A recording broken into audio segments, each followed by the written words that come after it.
Bonjour à tous et bienvenue dans cette vidéo qui concerne la charge dynamique de ma borne à guerre. Celle-ci récupère l'information TIC du compteur Linky afin d'en déduire la puissance restante disponible pour la charge et ainsi d'éviter une coupure par dépassement du seuil d'abonnement. Ce qui est assez pratique lorsque tout est électrique à la maison, si l'on est équipé d'une plaque à induction, une pompe à chaleur ou encore d'un chauffe-eau électrique. Nous voici à présent dans l'application de la borne que nous allons utiliser pour suivre la puissance de charge fournie au véhicule en direct. L'objectif est de pouvoir vérifier la charge dynamique en ajoutant au fur et à mesure de la charge à l'installation de la maison. Ok, donc là nous sommes maintenant dehors. On va rajouter la Fiat 500 sur la prise renforcée dehors. Donc on va rajouter 3,6 kW et on va ensuite regarder l'effet que cela aura sur l'application de la borne. Hop, hop. Donc là, la voiture communique avec le boîtier. Là, elle me dit qu'elle attend son horaire, parce qu'elle est programmée pour partir cette nuit sur les heures creuses.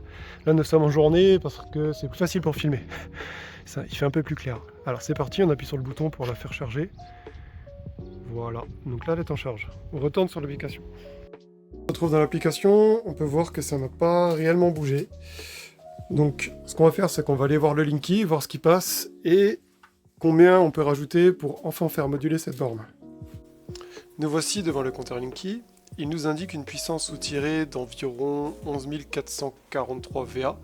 Nous sommes donc proches des 12 000 VA, soit des 12 kW, mais nous ne les dépassons pas encore.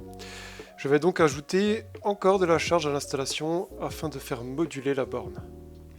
Donc là, pour rajouter les kilowatts manquants pour faire moduler notre borne, j'ai mis une casserole d'eau à faire bouillir en pleine puissance sur la plaque à induction. Donc ça devrait pomper quelques kilowatts supplémentaires. On va retourner dans l'application pour voir ça. Donc là, on voit bien que notre borne est descendue à 6,1 kW, car mon installation est en train de pomper plus que 12 kW. Donc là, on a le Scénic en train de charger à 6,1 kW, la Fiat 500 qui est en train de charger à 3,6 kW sur la prise renforcée, et la plaque à induction avec une grosse gamelle d'eau qui est en train de bouillir. Je vais essayer d'ajouter à côté un petit radiateur soufflant encore, on va voir tout de suite en live si ça fait des effets sur la borne. Il n'est pas très puissant, mais voilà, si, on peut voir que ça commence à chuter encore, voilà, 5,2. Donc la borne analyse bien le réseau en même temps, et module pour éviter les coupures. Donc de cette manière, on peut facilement charger 2 véhicules à la maison. Alors 2 véhicules, pas à 7,4 kW, on pourrait installer 2 bornes, et qui soient modulantes toutes les deux, afin de pouvoir charger les deux sans coupure.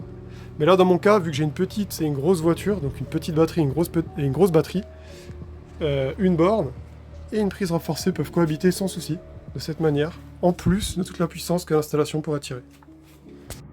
Donc là, on est de retour dans le véhicule aussi. Comme dans ma précédente vidéo, on peut voir les kilowatts qui sont pris à l'instant T par le véhicule. Donc là, j'ai recoupé le chauffage, ce qui fait que la modulation remonte un petit peu. Et voilà, cette vidéo est à présent terminée. Merci de l'avoir suivi.